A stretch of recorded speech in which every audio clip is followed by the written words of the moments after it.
Olá, bom dia, boa tarde, boa noite a todas e todos. Eu sou o Juan e fui convidado pela Liga Acadêmica de Hematologia e Hemoterapia de Biomedicina da Universidade Paulista de Assis para conversar, para apresentar um pouco de um assunto com o qual eu trabalho e tenho grande interesse. E eu quero primeiramente manifestar minha gratidão pela lembrança, pelo convite. Destacar que estou muito feliz em ter essa oportunidade e de cumprimentá-los mesmo à distância nesse momento de aprendizado e de tanta indefinição.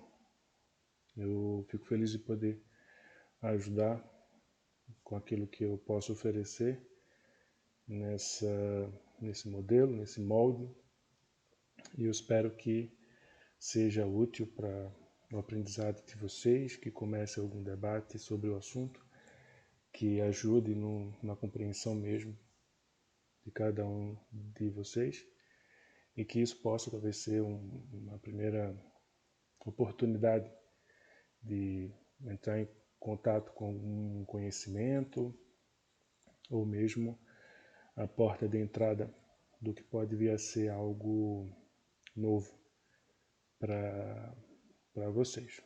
Tá? Então, é um prazer, eu agradeço profundamente a lembrança, espero que a gente tenha novas oportunidades de discutir nesse momento e em momentos futuros. Tá? Eu sou mestre em genética, atualmente eu faço doutorado na Faculdade de Medicina de Ribeirão Preto, da Universidade de São Paulo, e quando convidado eu pensei em falar um pouco sobre a fisiopatologia, ou seja, que mecanismos moleculares estão associados ao desenvolvimento e como essas alterações moleculares podem ser utilizadas para a proposição de novas terapias em leucemia mieloide aguda, que é certamente um dos assuntos principais que mais me interessam dentro das neoplasias hematológicas. Tá? Então essa conversa, esse conteúdo, ele vai iniciar desde a base da hemato, que dá substrato para entender o que são as leucemias, especialmente a leucemia mieloide aguda. A gente vai entender um pouco de como elas são classificadas e como que as alterações conhecidas hoje são utilizadas para diagnóstico e potenciais alvos para terapia.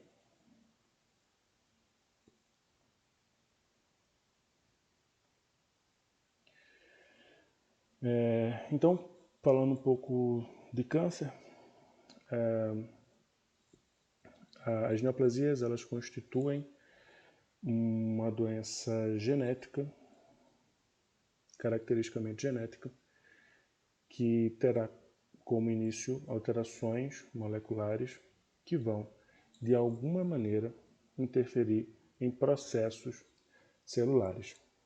Isso daqui são os primeiros hallmarks do câncer, em que se destacam a sustentação de uma sinalização proliferativa, a evasão de mecanismos supressores de crescimento, a ativação de invasão e metástase, a habilidade de replicar de maneira imortal, a indução de angiogênese para os tumores sólidos e os mecanismos de resistência à morte celular.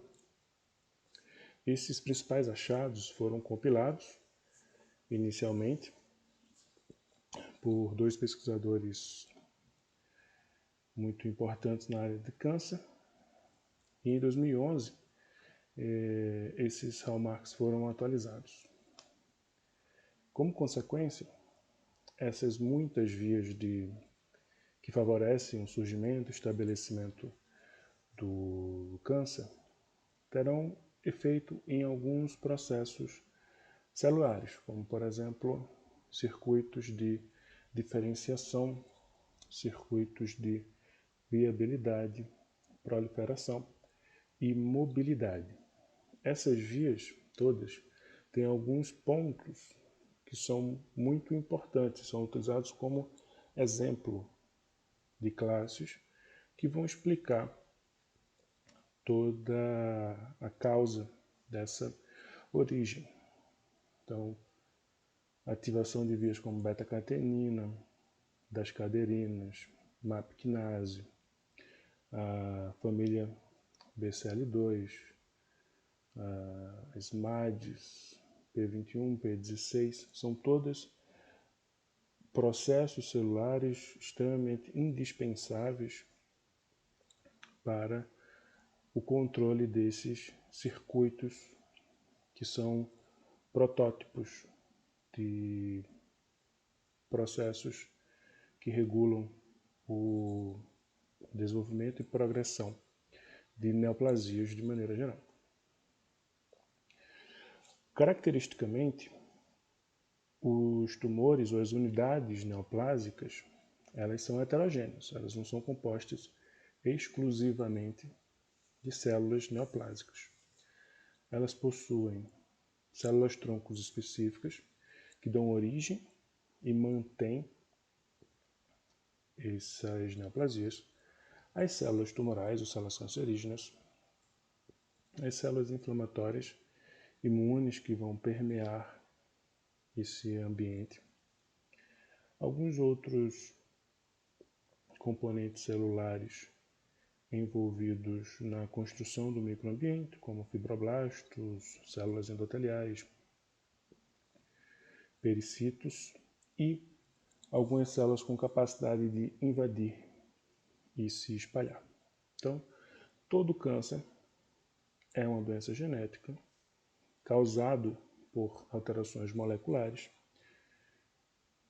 e também do ponto de vista tecidual é heterogêneo, composto tanto por células neoplásicas como por células não neoplásicas, que além de fazer parte daquele microambiente, também facilitam, dificultam, interagem com o clone neoplásico. Como eu disse, inicialmente foram propostos aqueles 6 hallmarks do câncer em 2002 e em 2011 esses mesmos autores, Douglas Hanahan e Robert Weinberg, atualizaram, adicionaram 4 novos processos que são considerados hoje centrais para o desenvolvimento, estabelecimento, desenvolvimento e progressão do câncer. Então, adicionaram a sinalização proliferativa, a evasão de processos de controle de crescimento celular, capacidade de replicação imortal, indução de angiogênese, ativação, invasão e metástase. Foram agora incluídas a destruição de mecanismo de evasão do sistema imune, a inflamação, instabilidade genômica e mutação e a desregulação da energia celular, ou seja, o metabolismo das células do câncer também é alterado como causa ou consequência do processo neoplásico. E a todos esses 10 atuais hallmarks do câncer, existem exemplos de como nós podemos atingir ponto a ponto desses hallmarks. Alguns com inibidores específicos, alguns processos celulares um pouco mais complexos, aqui como exemplo a ativação de anticorpos monoclonais anti-CTLA4, também como exemplo o eixo PD1-PDL1, que recentemente foram laureados com o Prêmio Nobel de Medicina e Fisiologia, inibidores de telomerase, inibidores de PARP, proteínas pró-apoptóticas, enfim. Cada um dos processos que estão associados ao desenvolvimento da neoplasia, aqui categorizados, tem como alvo alguma estratégia terapêutica para impedir que aquilo se estabeleça e possa ser um possível alvo terapêutico, muitos desses já com sucesso estabelecidos na prática clínica. Tá? Isso é uma visão geral sobre câncer. E agora uma visão geral sobre o tecido hematopoético e como tudo isso se dá. Então, o início desse tecido se dá na hematopoese, que por definição é o processo de produção de células do sangue. Ele é responsável pela autorregeneração desses elementos terminais do sangue e se dão a partir de células-tronco hematopoéticas. Essa célula-tronco ela se divide, se diferencia, se especializa até alcançar o nível dessas células terminais e através de um processo de proliferação e diferenciação. A medula óssea, ou seja, que cedia a hematopoese no adulto, é considerada o tecido mais regenerativo entre todos que nós possuímos, responsável por produzir mais de 1 trilhão de células por dia. Como nós falamos anteriormente, o câncer é uma doença genética causada por alterações moleculares. Quanto mais uma célula divide, maior a probabilidade de se adquirir alterações moleculares que podem levar ao câncer. Então, é natural que um tecido regenerativo, como o hematopoético, tenha como resultado, eventualmente, o desenvolvimento de neoplasias. E a cada uma dessas células que nós vemos aqui exemplificadas, nós temos possibilidades de alterações que irão conduzir a processos neoplásicos que nós vamos delinear mais para frente. Então, a hematopoese, classicamente, historicamente, é um processo hierarquizado que parte, como eu disse, de uma célula-tronco hematopoética primitiva que tem capacidade multipotente, ou seja, ela não se diferencia em qualquer tecido, mas ela tem uma capacidade de diferenciação e de autorrenovação, por isso que se caracteriza como célula-tronco. E dependendo de um balanço de proteínas e receptores, ela pode se diferenciar em progenitores cada vez mais maduros, dando origem aos elementos terminais. Aqui, como exemplo, temos as plaquetas, os eritrócitos, os monócitos, os granulócitos e as células linfóides, principalmente os linfócitos T, P e NK. Como eu disse, classicamente, há uma hierarquia partindo de uma célula-tronco mais primitiva até os elementos hematopoéticos terminais. Atualmente, as novas metodologias têm permitido refinar o entendimento sobre esse processo, de como isso pode ser regulado. E hoje a gente entende que há mais flexibilidade.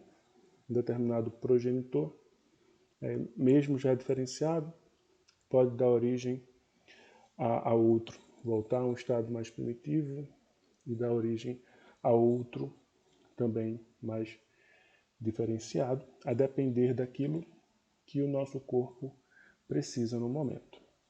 Um exemplo laboratorial disso é a reprogramação in vitro a partir de células diferenciadas, terminais, com um coquetel de reagentes e manipulação genética.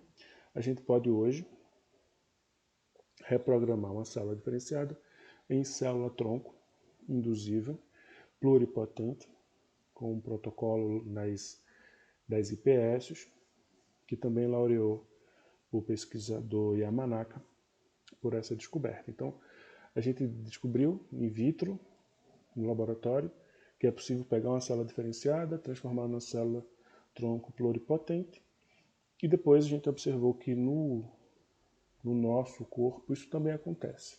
Uma célula mais diferenciada pode regredir um pouco e dar origem, a partir disso, para uma célula de uma outra linhagem. E isso tudo é possível porque o nosso genoma ele é razoavelmente estático. Então, se a gente tem no genoma, é possível que a gente consiga remodelar a nossa célula para fazer com que aquilo que o nosso corpo produza aquilo que a gente precisa. Então, hoje a hematopoese ela não é algo tão quadrado como isso ou isso. Ela é algo mais dinâmico, ainda hierarquizado, mas com algum dinamismo, podendo voltar e dar origem a outras células. Como eu disse, em adultos, a hematopoese é sediada na medula óssea, interior de ossos longos. E o tecido hematopoético ele é composto, naturalmente, por todos aqueles progenitores que nós vimos há pouco, responsáveis pela hematopoese, estão organizadas, estruturadas na medula óssea, e a medula óssea é composta por osso, fragmentos ósseos, e por tecido hematopoético, são essas células aqui, e por tecido adiposo. Os adipócitos são a fonte energética para a hematopoese, pois, por ser o tecido mais regenerativo, gasta-se muita energia para produzir. Vocês lembram das aulas de bioquímica, que o tecido adiposo ele é muito eficiente com relação ao armazenamento de energia. Num volume pequeno, se tem bastante matéria-prima para bastante energia. Então, o tecido hematopoético faz uso do tecido adiposo como reserva energética.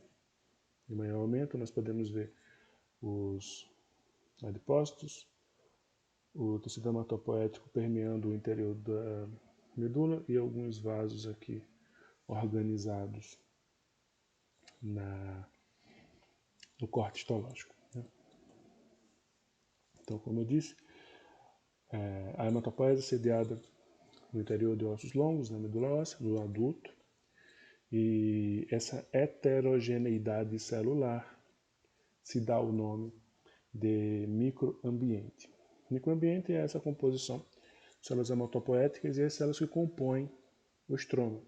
Esse estroma, por sua vez, é responsável por produzir matriz extracelular, fatores solúveis que vão permitir o crescimento, determinar que tipo de diferenciação é requerida naquele momento, naquela região, e também, através de interações celulares, permite o aprimoramento da hematopoese, no sentido de refinar.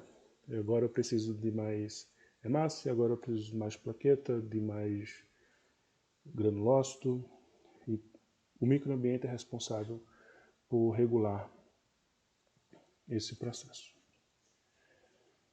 Por definição, célula tronco hematopoética é uma célula capaz de reconstituir a hematopoese. E isso se deu através de uma série de descobertas históricas. Há mais de um século, Maximov estabeleceu que a hematopoese é organizada em uma hierarquia derivada de um precursor comum. Ainda não existia o termo célula-tronco. Há pouco mais de 60 anos, Lawrence e colaboradores identificaram que a falência de medula óssea era uma consequência de radiação e havia recuperação após injeção de células da medula óssea ou baço de doadores não irradiados, isso utilizando camundongos como modelo. E o conceito atual de célula-tronco foi estabelecido na década de 60, trazendo a ideia de que esse progenitor único seria capaz de reconstituir todos os componentes hematopoéticos finais, tanto mieloides quanto linfóides. Com o avanço científico, foram descobertos anticorpos contra antígenos que permitiam a identificação e discriminação das células. E assim a gente conseguiu caracterizar a hematopoese.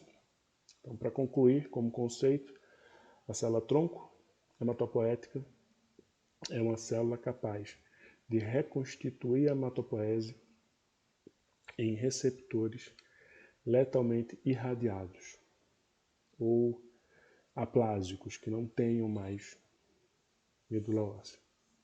Tá?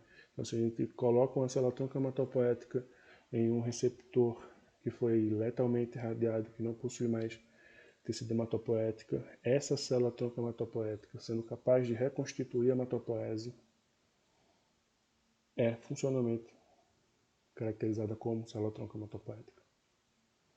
Ela tem que ter capacidade de diferenciação em todos os elementos terminais do tecido hematopoético. Como eu disse, o desenvolvimento científico permitiu a identificação de marcadores de superfície ou intracelulares que discriminam a célula-tronco hematopoética dos progenitores mais maduros dos elementos terminais. Conforme nós perdemos capacidade de autorrenovação, nós observamos um aumento do grau de diferenciação, de especialização celular, fazendo com que essas células percam características imaturas, ganhando função. É importante também destacar um outro conceito. Primeiro, nós falamos anteriormente, a célula-tronco hematopoética, ela deve ser capaz de reconstituir a hematopoese. A célula-tronco hematopoética, ou qualquer célula-tronco, na verdade, ela tem uma característica chamada de autorrenovação. Essa autorrenovação significa que no processo de divisão, ela passa por um processo assimétrico. Uma célula filha é diferenciada, uma célula filha é igual à célula original. Isso se dá o nome de autorrenovação.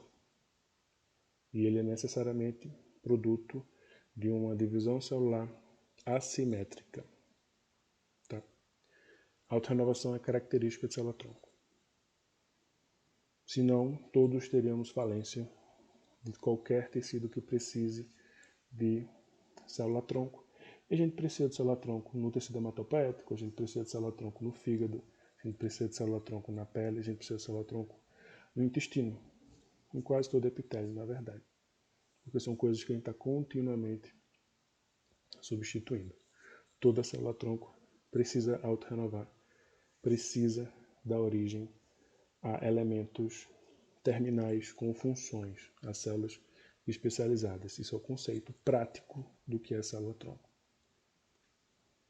Essa divisão, esse processo todo é regulado de maneira muito complexa. Como eu disse, tem uma regulação que é mediada pelo microambiente, pelas células estromais. E existe também os fatores endócrinos. Como principais exemplos, nós citamos os fatores produzidos pelos rins, pelo fígado, como por exemplo a eritropoietina, trombopoietina, que são responsáveis pela produção, mais especificamente, de eritrócitos e plaquetas. Então eles secretam à distância esses fatores solúveis que vão chegar na medula óssea e induzir a produção desses elementos. Os macrófagos do corpo todo e os fibroblastos são responsáveis pela produção do fator estimulante de colônias granulocíticas, liberam isso na circulação e na medula óssea vai induzir a produção dos granulócitos. Tá? Então, existe uma série de sensores longe dos tecidos hematopoéticos, como exemplo aqui rins, fígado, que vão regular o processo de hematopoese. A hematopoese ela também é regulada em nível transcricional. Tá? Um pouco agora de nerdice de genética. E isso é muito importante. Né? Nós temos uma diversidade enorme de células no nosso corpo, cada uma exercendo a função específica para a qual foi produzida. E tudo isso parte de células que possuem o mesmo genoma. O que quer dizer que, como que coisas que têm a mesma base sobre a qual serem reguladas, que é o genoma, possuem funções tão diferentes.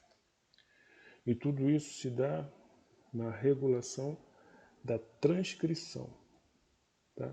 Então, os processos que regulam a transcrição são extremamente importantes para qualquer processo patológico que tenha origem genética, especialmente para as alterações genéticas adquiridas, que são os exemplos da vasta maioria dos cânceres, especialmente também as neoplasias hematológicas. Tá? Mais uma vez, conceito: câncer é doença genética causada por alterações moleculares. Informação nova, muitas vezes tendo como consequência o controle da transcrição. Tá? Tem coisinhas que a gente precisa saber para o resto da vida. O DNA replica e volta a ser DNA. Ele é transcrito a RNA e traduzido a proteína, que é a informação do genoma. Tá? São coisas que a gente precisa saber sempre. Essas alterações, ou na verdade o processo que regula a hematopoese em nível celular, em nível molecular, envolve o controle da transcrição, por meio de fatores de transcrição específicos, controle de proteínas e genes ROX, regulação epigenética, que também controla a transcrição, e microRNA, que também é um tipo de epigenética e vai controlar a transcrição. Então, todo esse processo aqui, que tem como efeito lá aqueles fatores solúveis, terão também como consequência a programação da célula, que vai passar a expressar mais ou menos determinado conjunto de fatores de transcrição, fazendo com que haja uma reprogramação celular responsável por esse processo de diferenciação, ou mesmo de auto-renovação, quando a gente está falando de célula-tronco. Tá? O tecido hematopoético, como eu disse, é o mais regenerativo de todos os tecidos, e são divididos em alguns subtipos celulares. Como exemplos, nós citamos as hemácias, que é o elemento celular mais volumoso do sangue e constitui-se de 24 trilhões aproximadamente no nosso corpo, com sobrevida média de aproximadamente 120 dias. Os granulócitos são compostos por neutrófilos, eosinófilos e basófilos, constituem-se de 5 a 2 bilhões no total e tem sobrevida média de horas, poucas horas a dias. Os linfócitos São aproximadamente entre 2 e 6 bilhões ao todo, com sobrevida média aí de semanas a anos.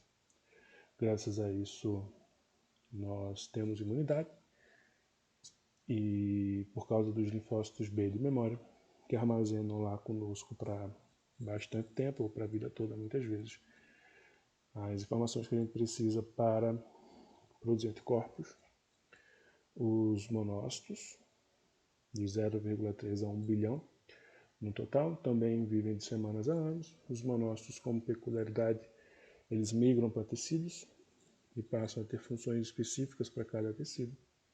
Diferenciam-se macrófagos em outros tipos celulares, dependendo do tecido que estiverem. E as plaquetas, responsáveis pela hemostasia, pela parte celular da hemostasia, são responsáveis pelo controle e contenção de sangramentos, vivem em média 10 dias, sobrevivem em média 10 dias. Bem, nós vimos agora a parte normal, né, responsável pela produção dos elementos sanguíneos. E aqui a gente vai trazer um exemplo de como esse processo celular pode ser desregulado e dar origem a processos alterados, processos neoplásicos alterados. Então, as leucemias podem ser classificadas de acordo com a origem celular em mieloide ou linfóide, que são os dois braços da hematopoese. Linfócito é linfóide, o que não é linfócito é mieloide, automaticamente.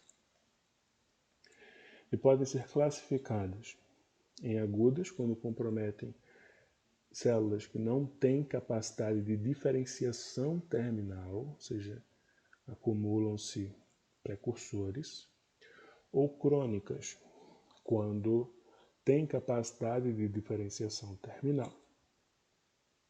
Tá? Então, retomando alguns conceitos, a hematopoese é um processo hierárquico que passa por diversos progenitores, por se tratar de tecido mais regenerativo.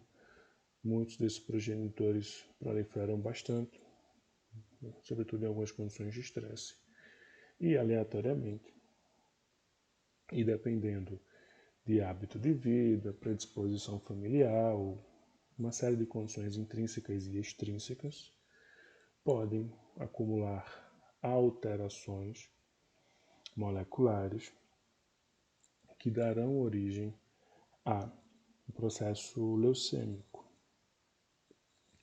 Essa célula original que dá início a esse processo nós chamamos de célula tronco leucêmica, e dela parte a célula que compõe o bulk, né, aquele conjunto de células neoplásicas.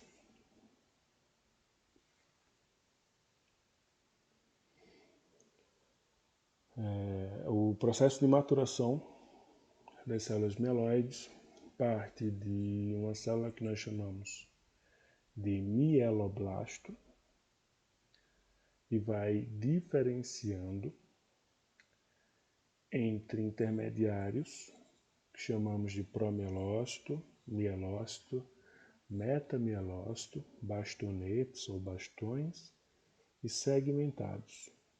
Essa célula inicial aqui, por mais que seja imatura, seja um blasto, como nós dizemos, ela já está diferenciada para o componente mieloide e vai, em última instância, dar origem a granulócitos.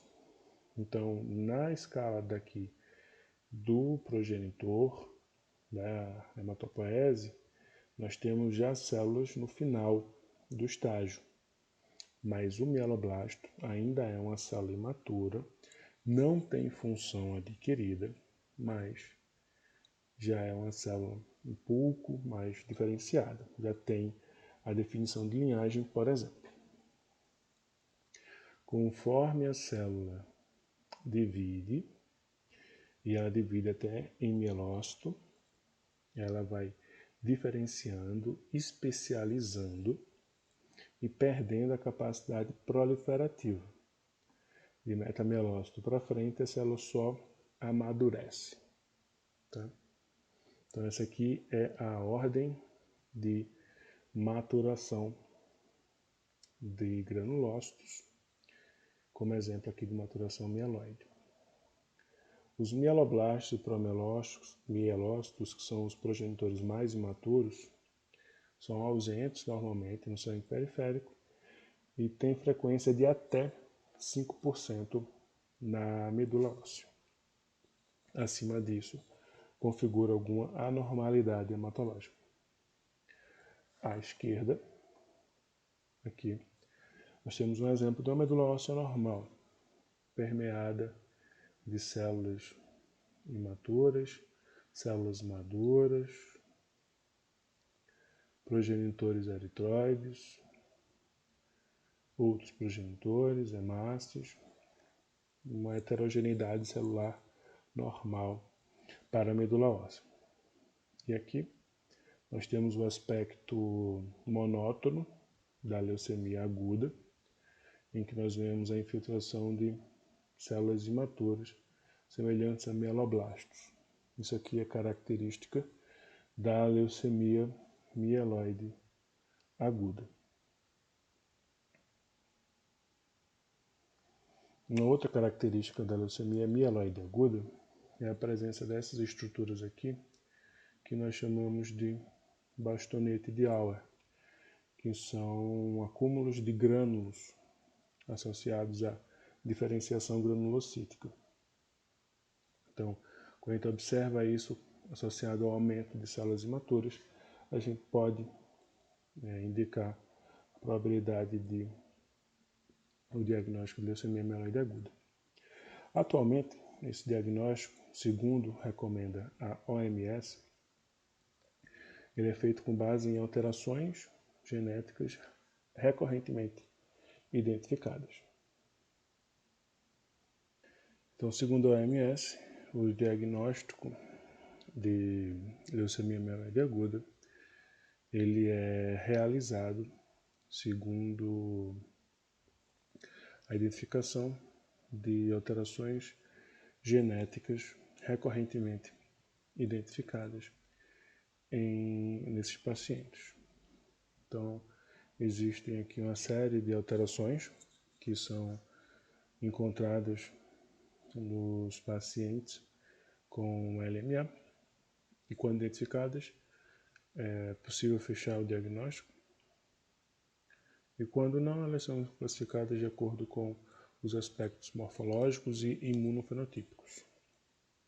Então, aqui dando destaque a essas alterações moleculares recorrentemente identificadas, nós temos as alterações, as translocações de bom prognóstico, a translocação 821, inversão do cromossomo 16, a leucemia promielocítica aguda e algumas outras um pouco mais raras. Pensando de maneira mais objetiva, as alterações moleculares que são identificadas em leucemia mieloide aguda, elas podem ser classificadas, arranjadas em duas classes. As mutações de classe 1 são responsáveis por garantir proliferação e vantagem na sobrevida. Ou seja, a célula que adquire essas mutações, ela vai viver mais ou ser mais resistente aos processos de controle de proliferação celular. As mutações de classe 2 são responsáveis pela parada no processo de diferenciação. Por isso que essas células vão se acumular imaturas. Tá? Então, uma mutação induz o processo proliferativo, a outra mutação impede que aquela célula diferencie. Então, a gente vai acumular células imaturas, de origem mieloide. Isso que a gente chama de leucemia mieloide aguda. Tá? Um novo conceito que isso traz à tona é de que a leucemia mieloide aguda é uma doença que não surge casualmente. Ela precisa necessariamente de um conjunto razoavelmente heterogêneo para que aconteça. Aqui, por exemplo, pelo menos 2 mutações. Então, expandindo um pouco a diversidade clonal em leucemia mieloide aguda, sobretudo com os avanços nas metodologias de sequenciamento, tem permitido a gente caracterizar cada vez melhor os pacientes com LMA. Então, existem os eventos precoces que iniciam bem precocemente e acometem a hematopoese normal. Essas alterações estão associadas a alterações epigenéticas, mutações em genes reguladores da epigenética, como DNMT3A, TET2, IDH1 e 2, e algumas daquelas translocações que nós vimos que são responsáveis pelo diagnóstico de entidades de LMA. Nestes clones, clone é essa célula que surge uma nova alteração genética e a partir desse momento ela é diferente da célula normal, porque ela tem uma mutação, uma translocação ou algo que valha. Então, a partir do momento em que surge uma nova mutação, surge um clone e nesse clone um segundo hit, um segundo processo molecular vai afetar outras vias, vai complementar aquele primeiro processo alterado e vai dar origem à alteração. São os eventos tardios e são observados normalmente no diagnóstico, porque é esse segundo processo molecular que vai virar a chavinha de uma alteração clonal menor, que não tem muito significado prático, para virar uma doença clinicamente manifestada. Isso é feito, observado no diagnóstico, a gente consegue identificar esses clones ao diagnóstico, os pacientes são tratados com quimioterapia, o protocolo padrão do tratamento inclui quimioterapia padrão, normalmente com antracíclicos e algum outro agente combinado. O protocolo padrão inclui citarabina, mais um antracíclico, normalmente a daunorubicina ou algum outro antracíclico, doxorubicina, enfim. Então, a quimioterapia é capaz de induzir a remissão morfológica, que é frequência de células imaturas com frequência superior a 5%. Na medula óssea, isso é remissão morfológica, ou seja, a pessoa não tem mais sinal morfológico de doença. E com esse tratamento, que é o padrão, invariavelmente as pessoas voltam a ter a doença, que é a condição que nós chamamos de recaída, recidiva. Essa recidiva pode se dar pelo ressurgimento do clone maior, ou seja, a terapia diminuiu só a carga leucêmica, logo aquilo voltou. Pode derivar de um clone menor, diferente do inicial, que no começo era pequeno e passou a ser um clone majoritário, por seleção mesmo da quimioterapia, por evolução genética causada pelas mutações induzidas pela quimioterapia, que é um processo que induz muita mutação também, ou pelo surgimento de um novo clone que costuma ser um pouco mais raro. Mais comum é o ressurgimento do clone, um clone menor pré-existente ou evolução clonal mesmo, a partir com a aquisição de novas mutações. Então, é assim que a gente entende a LMA hoje, um conjunto de doenças heterogêneas, como nós vimos pela classificação da OMS. Existem várias entidades, né, várias doenças associadas, chamadas de LMA. São molecularmente heterogêneos. Hoje, a gente trata todo mundo do mesmo jeito e, como consequência, a gente tem respostas insatisfatórias. A LMA é uma doença que mata bastante, e o tratamento ainda não é tão bom. Muita gente volta a ter a doença depois de curado. Então, por isso que a gente trabalha para otimizar o processo de diagnóstico, identificação de pacientes em risco aumentado que possam ser submetidos a terapias de mais alto risco para ter benefício terapêutico e para a proposição de terapias mais aprimoradas. Então, destrinchando um pouquinho aquelas entidades que nós vimos agora há pouco, a primeira que nós vamos citar é a leucemia promielocítica aguda. Ela é causada por uma translocação, normalmente, em 98% dos casos,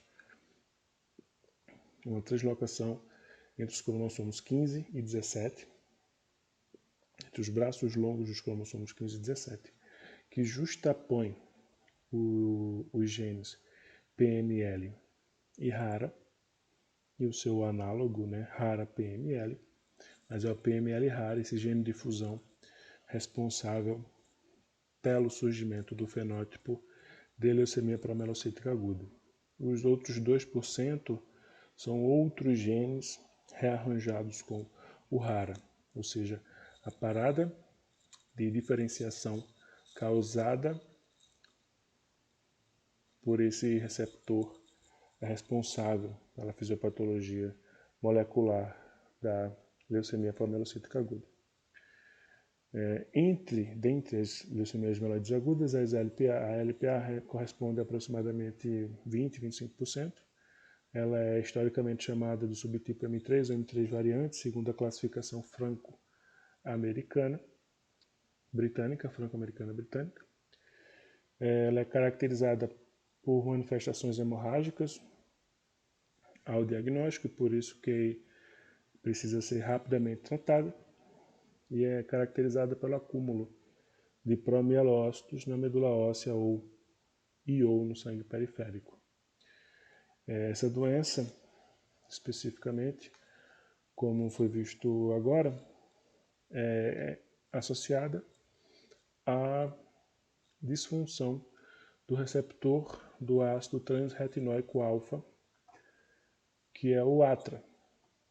Então, PML rara se junta, forma um gene de fusão e impede que essa célula se diferencie, pois o ATRA é um importante indutor de diferenciação granulocítica. Mas sabendo dessa fisiologia, da importância do ATRA para a diferenciação granulocítica, propôs-se o tratamento com o ATRA, que é um análogo da vitamina A, e aqui a gente pode ver um exemplo de promielócitos, células imaturas, se diferenciando sob a ação do ATRA. Então, hoje existe uma classe de doenças, de medicamentos que são indutores de diferenciação. Como o problema dessa célula é que ela não diferencia terminalmente, dando um remédio, um medicamento que é capaz de fazer essa célula diferenciar, nós superamos o problema. Pois essa célula diferencia, naturalmente entra em apoptose e nós não temos mais os problemas causados por essa célula imatura. Então, o tratamento com a ATRA revolucionou uma doença que era letal em 70%, 80% dos casos, passou a ser a leucemia aguda de melhor prognóstico. Hoje no Brasil, a gente tem uma expectativa de vida para os pacientes recém-diagnosticados com LPA de aproximadamente 80%, 85% de sobrevida. em longo prazo. Então, é uma doença de bom prognóstico hoje que nós estabelecemos a terapia com diferenciação utilizando o ATRA. Outro subtipo de leucemia mieloide aguda de bom prognóstico são as que nós chamamos de CBF leuquímias. CBF de Core Binding Factors, ou seja, fatores de ligação associados ao core, ao núcleo. Esse conjunto de fatores de transcrição são um conjunto heterodimérico composto pelas unidades CBF-beta e AML1, atualmente chamado de RUNX1. Então, esse heterodímero se liga a regiões específicas de regulação de transcrição para controlar a transcrição de genes relacionados ao desenvolvimento mieloide e linfóide. A translocação 821 impede a função do RUNX1, que é essa unidade AML1 aqui, e a inversão do 16 impede a função do CBF-beta, que é essa função aqui. Então, quer seja por essa ou esta subunidade, ambas, o complexo torna-se inativo e os genes regulados por esse conjunto aqui por esse heterodímero param de ser expressos, esses genes param de ser expressos e com isso as células não conseguem diferenciar. Um outro exemplo de entidade diagnóstica segundo a Organização Mundial de Saúde incluem mutações no NPM1. Eu esqueci de mencionar aqui, mas esse slide se refere a mutações em NPM1. Essas mutações acontecem no exon 12. Classicamente, o NPM1 é uma proteína que regula a transcrição. Então a gente pode ver aqui que ele se localiza no núcleo das células em verde. E aqui ele está localizado nas áreas de transcrição ativa, nos nucléolos. Tá? Quando mutado, ele transloca para o citoplasma e para de regular a transcrição. Também de fatores de transcrição importantes para a diferenciação mieloide. São as mutações mais comuns em leucemia mieloide aguda, acometem aproximadamente 1/4 dos pacientes e são ainda mais comuns para os pacientes com LMA, com cariótipo normal. Mais um exemplo de mutações em fatores de transcrição. Aqui, como exemplo, nós temos o CBP-alfa, que é um fator de transcrição importante de células-tronco até progenitores mieloides. Tá? Progenitores linfóides não expressam CBP-alfa. E os pacientes com LMA que possuem mutações em CBP-alfa são tidos como sendo de bom prognóstico, ou seja, respondem melhor à terapia. Terapia padrão, tá? Que habitualmente os pacientes recebem. E essa estratificação de risco, que a gente precisa fazer nos pacientes com leucemia mieloide aguda, ela responde por uma questão clínica muito relevante. Tá? À esquerda, nós temos o gráfico de sobrevida de pacientes com LMA associadas às Core Binding Factors, leuquímias, que são aquelas que eu mencionei há pouco, que possuem bom prognóstico. E por que elas possuem bom prognóstico? Nós percebemos que a sobrevida delas, quando tratadas com quimioterapia em altas doses, é melhor do que quando tratada em doses intermediárias e bem melhor quando tratadas com doses baixas. Isso não é verdade para pacientes com LMA que não são de bom prognóstico. Aumentar a dose de quimioterapia só ajuda entre baixa dose e dose intermediária. Entre dose intermediária e altas doses não há incremento, não há benefício clínico. Ou seja, a gente só está intoxicando o paciente e não está melhorando a sobrevida dele. Mas o paciente com CBF leuquimia não. A gente pode dar altas doses de quimioterapia, ele vai responder e vai ter alguma chance de ficar curado. Os pacientes que não têm esse subtipo de LMA de bom prognóstico, eles precisam receber um tratamento mais intenso, mais intensivo. Hoje, o que a gente tem à disposição é o transplante de células-tronco, quer seja autólogo para os pacientes de risco intermediário, quer seja alogênico para os pacientes de risco aumentado. Tá? Nós não vamos conversar muito sobre transplante nessa aula, porque é um assunto muito vasto, caberia um tópico específico sobre isso. Pode ser fruto de uma aula no futuro, de uma conversa no futuro, mas fica aqui o registro de que os pacientes que têm LMA que não são de bom prognóstico, eles devem, de maneira ótima, serem transplantados, caso contrário, fatalmente voltarão a ter a doença e provavelmente vão falecer dessa doença em virtude da recaída. Tá? Então, a estratificação de risco permite fazer já em LMA uma terapia ajustada ao risco. Tá? Então, a estratificação de risco ela é hoje baseada, segundo o grupo europeu, segundo as mutações, as translocações associadas ao CBF, né? Translocação 81 e versão 16, mutações em NPM1, sem mutações em FLT3 e mutações em CBP-alfa, como nós vimos agora há pouco.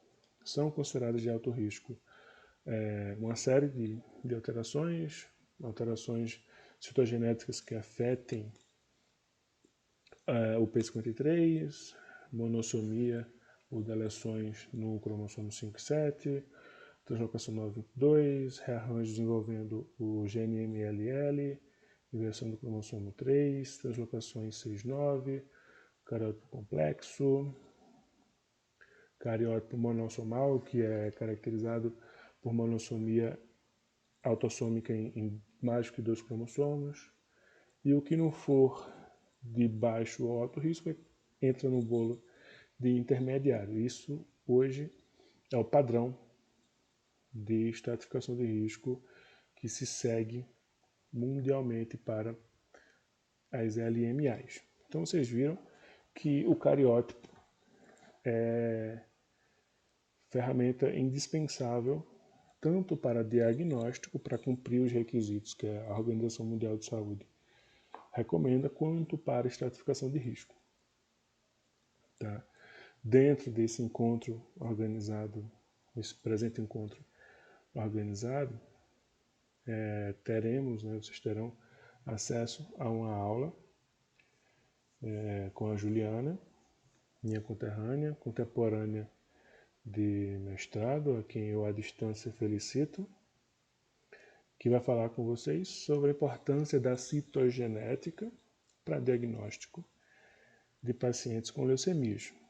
Eu não vou entrar, até porque eu não sou especialista, muito menos em comparação a ela, mas eu vou ilustrar aqui alguns exemplos.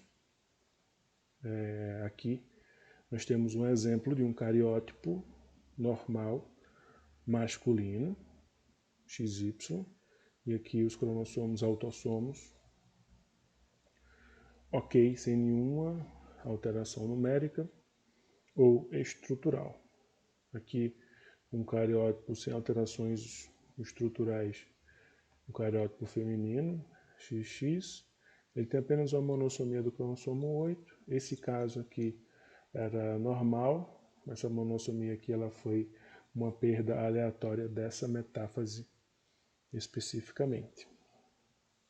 Mas a ferramenta da citogenética ela cumpre papel também diagnóstico, como nós vimos.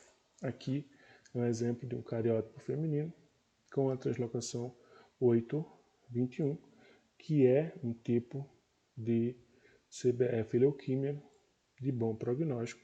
Nós podemos ver aqui que o cromossomo 8 perde um fragmento do seu braço longo e o cromossomo 21 ganha um pedaço também no braço longo do seu braço longo. Aqui nós temos um exemplo no cariótipo masculino, XY, com translocação 9 e 22, criando o cromossomo Filadélfia, que é esse resíduo de cromossomo 22. E isso aqui é associado ao diagnóstico de leucemia mieloide crônica, mas quando encontrado em pacientes com leucemia mieloide aguda, é considerado de prognóstico adverso. Aqui nós temos um cariótipo feminino de uma paciente com translocação 15-17, então o braço longo do cromossomo 17 é translocado para o cromossomo 15, gerando o gene de fusão PML rara, associado ao diagnóstico de leucemia promielocítica aguda. Agora um exemplo de um cariótipo complexo, uma confusão do ponto de vista citogenético. E aí consegue ver que é de uma mulher, mas há uma série de alterações. Temos deleções aqui no braço longo do cromossomo 5, translocações entre os cromossomos 3 e 12, algumas monossomias, algumas adições, mais algumas monossomias. Então, são coisas que a gente identifica regularmente em pacientes com LMA.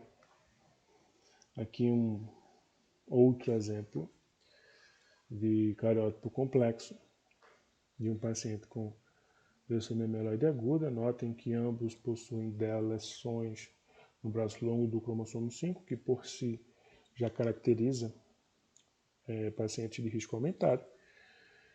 Mas além disso, eles possuem também cariótipo complexo, né, que se caracteriza por mais do que 3 alterações citogenéticas, quer sejam estruturais, quer sejam numéricas. Então, são pacientes de risco adverso que devem, quando em remissão, serem submetidos ao transplante. Tá? Essa estratificação de risco que a gente conversou brevemente, ela consegue distinguir pacientes. Isso aqui é a sobrevida global, a probabilidade de sobrevida global, e a gente vê que a probabilidade diminui conforme o risco aumenta. Então, sim, a gente consegue identificar pacientes com risco aumentado. E isso daqui são pacientes que foram tratados de maneira muito similares. E a gente fica inconformado de tratar igual pacientes diferentes. Então, a gente precisa otimizar. Nós temos alguma série de coisas em curso, estudos sendo desenvolvidos, que o objetivo é exatamente oferecer respostas terapêuticas melhores, porque a gente ainda é obrigado a confrontar-se com gráficos como esse. Tá? Isso aqui é um estudo europeu, então a realidade no Brasil é um pouco pior pela questão de infraestrutura no sistema público de saúde. Então a gente consegue identificar pacientes de risco aumentado que precisam de uma atenção diferente. O que a gente precisa hoje é desenvolver tratamentos que permitam que essas pessoas tenham uma chance um pouco melhor após receberem o diagnóstico. E para isso eu queria usar como exemplo um protótipo de uma doença que, na minha opinião, é a doença hematologicamente falando mais bonita. Não é mórbido mais falar nesses termos, pois é uma doença que já está curada graças aos esforços que foram desenvolvidos para tratamento dessa doença especificamente. Então, a leucemia mieloide crônica agora, diferentemente da leucemia mieloide aguda, é uma doença que a célula tem a capacidade de diferenciação terminal. Tá? Essa doença ela é causada em 95% dos casos pela translocação 922 que nós vimos agora há pouco, que produz o cromossomo Filadélfia. Essa translocação tem como resultado a justaposição dos genes BCR e ABL. Tá? Então, esse gene de fusão, BCR-ABL, quando em uma célula-tronco hematopoética, desvia a maturação para uma célula que vai ter capacidade de autorrenovação e vai produzir um clone leucêmico que dará origem à leucemia mieloide crônica. Existem algumas isoformas do cromossomo Filadélfia, do gene de fusão, na verdade, né, do BCR-ABL, que são nomeados a partir de seus pesos moleculares, P190, P210 ou P230. P210 e P230 são associados à leucemia mieloide crônica e os pacientes com LMA que possuem o BCR-ABL, eles normalmente possuem a isoforma P210. A forma P190 é normalmente encontrada em pacientes com leucemia linfóide aguda, tá? Que é uma outra coisa, um pouco à parte daquilo que nós temos conversado. E por que isso me parece um protótipo, um exemplo, um paradigma importante para a nossa área? Porque o BCR-ABL justapõe o ABL, que é uma proteína tirosinoquinase, que ativa vias de proliferação, diferenciação celular e de inibição da apoptose. E por ser uma proteína tirosinoquinase, precisa receber uma molécula de ATP que irá doar grupo fosfato para os substratos que serão fosforilados, ativando as vias reguladas por ABL. Então, o mesilato de imatinib é um inibidor tirosinoquinase que compete com o sítio de ativação, o sítio de ligação do ATP, impedindo que os substratos sejam fosforilados e inibindo, como consequência, as vias que eram indiscriminadamente ativadas pelo BCR-ABL. Então, é um racional razoavelmente lógico, razoavelmente óbvio, que foi muito bem sucedido. Atualmente, nós temos que os pacientes que recebem diagnóstico de leucemia mieloide crônica têm sobrevida similar às pessoas que não têm leucemia. Então, as pessoas conseguem ter hábitos saudáveis. É um tratamento ambulatorial, as pessoas não precisam ser internadas para receber esse tratamento. E revolucionou. O mesilato imatinib criou a classe de compostos que hoje são conhecidos como inibidores de tirosinoquinases e, de fato, como disse, revolucionou o tratamento, ofereceu um tratamento curativo para uma doença que era letal para todos os pacientes. Então, o que a gente trabalha para desenvolver é ter terapias cada vez mais eficientes para as doenças que são específicas, identificar os grupos específicos que se beneficiam de determinadas terapias. Nós já temos uma série de exemplos que servem a esse propósito. Tá? Então, lá do começo da nossa conversa. Nós temos aqui algumas drogas que têm efeitos sobre alguns reguladores epigenéticos. Aqui embaixo nós temos as enzimas que realizam modificações epigenéticas. Então tem alguns inibidores desses epigenetic writers, tá? São regulados em diversos processos neoplásicos, em LMA também. Temos também inibidores das enzimas que identificam as alterações epigenéticas, que são chamados de epigenetic readers, aqui exemplificados para as proteínas de bromodomínio.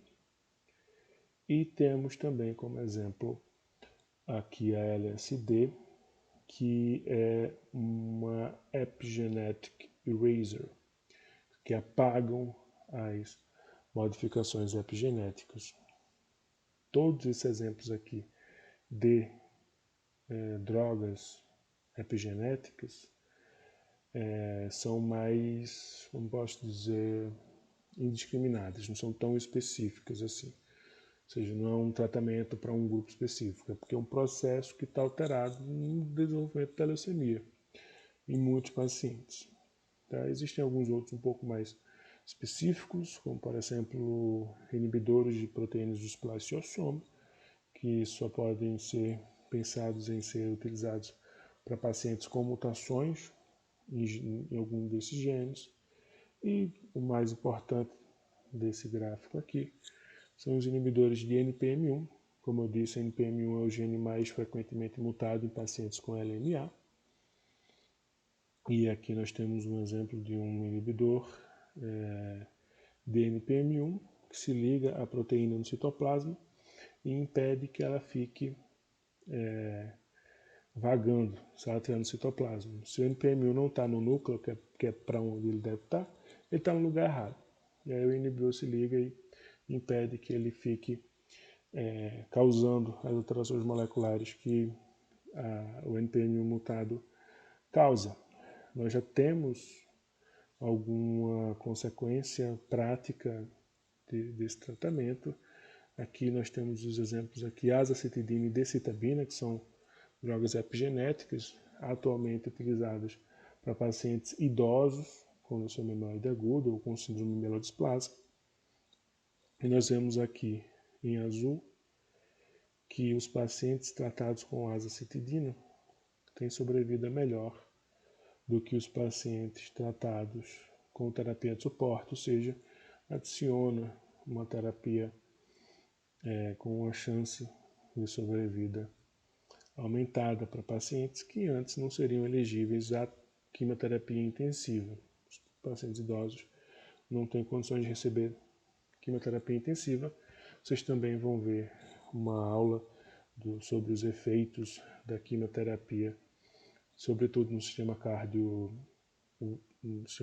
cardiovascular, os efeitos no coração que a quimioterapia pode ter, não, né? Exerce. Então, os pacientes idosos não são elegíveis. E aqui é um exemplo de um estudo que reuniu pacientes idosos com leucemia mieloide aguda. E é um exemplo da azacitidina, que é uma droga que pode ser utilizada com sucesso nesses pacientes. Mais recentemente, a incorporação do tratamento da azacitidina com o inibidor da proteína antiapoptótica BCL2, chamado de venetoclax, melhorou ainda mais esses resultados e induziu respostas duradouras nesse grupo de pacientes. Então a gente já está começando a incorporar e os protocolos já estão sendo ajustados a depender da demanda. Né? E mais algum exemplo de como nós temos atingido tratamentos mais específicos. Nós temos alguns inibidores que atingem aquelas vias que nós vimos lá no começo. Aqui, por exemplo, inibidores de MAP quinase, Aqui o imatinib inibindo a ativação do receptor KIT, inibidores de PI3K, AKT e mTOR. O ATRA aqui como exemplo de agente indutor de diferenciação. Os inibidores de FLT3, que são a última revolução que nós tivemos em leucemia mieloide aguda, com mutações em FLT3. Então, atualmente, nós temos o midostaurin aprovado para pacientes com leucemia mieloide aguda associados a mutações em FLT3. Então, nós já temos mais uma terapia-alvo aprovada para tratamento com benefício de sobrevida global. Os inibidores de DH1 e 2 mutado prometem ser também boas drogas de escolha para pacientes. Nós estamos esperando resultados mais conclusivos sobre os estudos clínicos, mas os primeiros resultados que já foram liberados são muito promissores. E aqui o exemplo do venetoclax, que eu falei há pouco, em combinação com a azacitidina, tem gerado respostas muito promissoras, especialmente para pacientes idosos. E até mesmo novas formulações terapêuticas, como o CPX-351, que é uma nova formulação, uma nova composição dos mesmos quimioterápicos que são utilizados hoje, mas numa razão diferente e com a estrutura de lipossomos. Então, ao invés de fazer quimioterapia endovenosa, utiliza lipossomo, diminui toxicidade, aumenta especificidade e mais pacientes são elegíveis ao tratamento mais intensivo. São todos exemplos de tratamentos promissores e com a descoberta dos mecanismos moleculares associados ao desenvolvimento de leucemia mieloide aguda têm sido possíveis e tem melhorado a vida das pessoas que recebem esse diagnóstico. Tá? E como último exemplo, que é provavelmente a última fronteira do conhecimento sobre a qual nós estamos passando, eu queria falar um pouco sobre a terapia celular, usando como exemplo a terapia celular com células T-CAR. Né? O CAR se refere à expressão de um receptor de antígeno quimérico. Então ele vai juntar pedaços de proteínas diferentes para otimizar a resposta imunológica. Então a ideia da terapia com CAR T-cell é produzir células bioengenheiradas que são capazes de reconhecer características celulares específicas das células tumorais. Tá?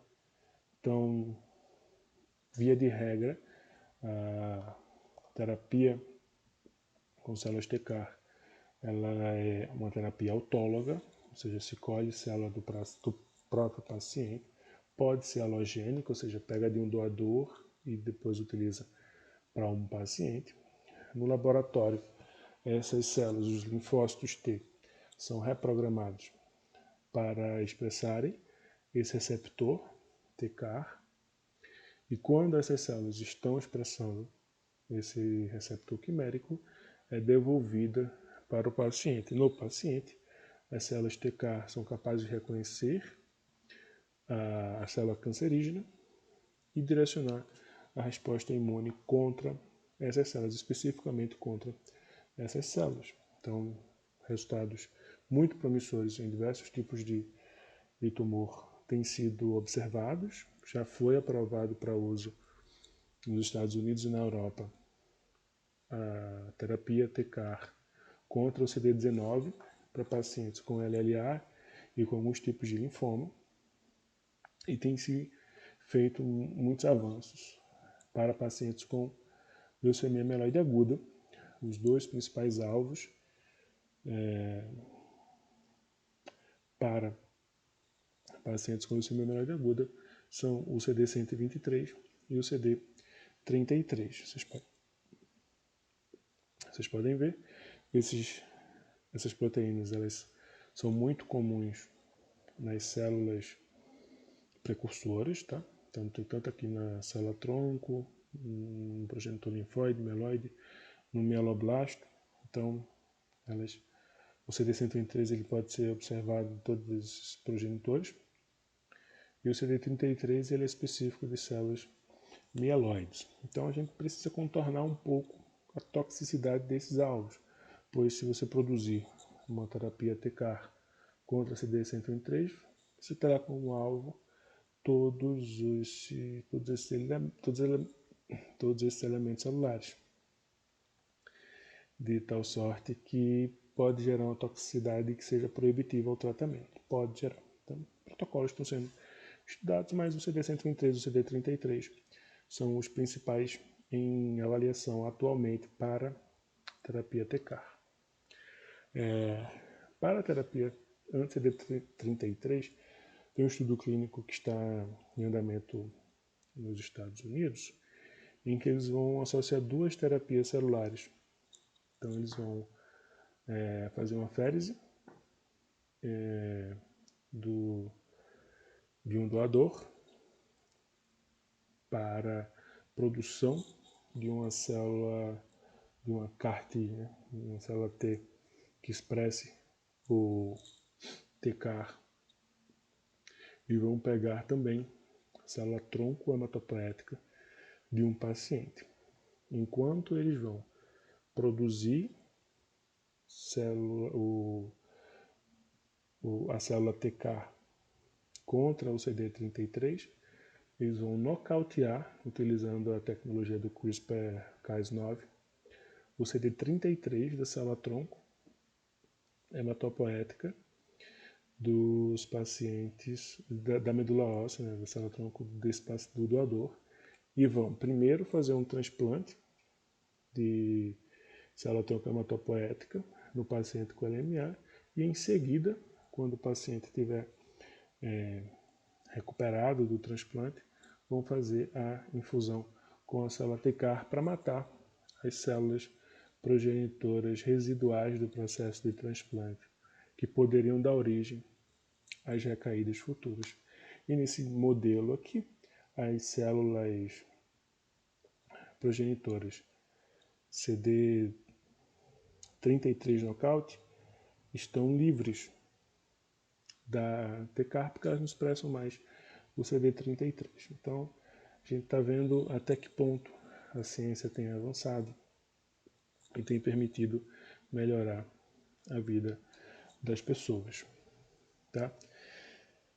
Pessoal, foi um prazer mesmo poder montar esse pequeno espaço para que nós pudéssemos conversar. Eu espero que tenha sido proveitoso para vocês de alguma forma. Espero poder vê-los em breve, mesmo que por uma ferramenta como essa, digital ou outra que seja. Eu quero reforçar mais uma vez que a ciência costuma oferecer respostas, costuma ser muito eficiente na resolução de problemas, que nós precisamos perseverar e trabalhar duro para que a gente ofereça soluções práticas aos problemas que a gente convive. Eu trabalho com hematologia, sou muito contente na minha área, muito feliz de trabalhar com o que eu trabalho. Espero que todos vocês encontrem uma área que vocês se vejam felizes e que tenham muito empenho e muita força de vontade para trabalhar, apesar de todos os pesares que todo momento ruim passa, essa pandemia passa, os outros percalços que nós estamos passando passarão também, e o trabalho científico sempre prevalecerá. Mais uma vez, muito obrigado. Aqui estão os meus e-mails para contato. Por favor, não hesitem em escrever, falar caso sintam necessidade ou queiram tirar qualquer que seja dúvida, ou enfim, para aquilo que vocês acharem necessário. Mais uma vez, muito obrigado pela atenção, pela oportunidade. Até uma próxima a todas e todos. Um abraço.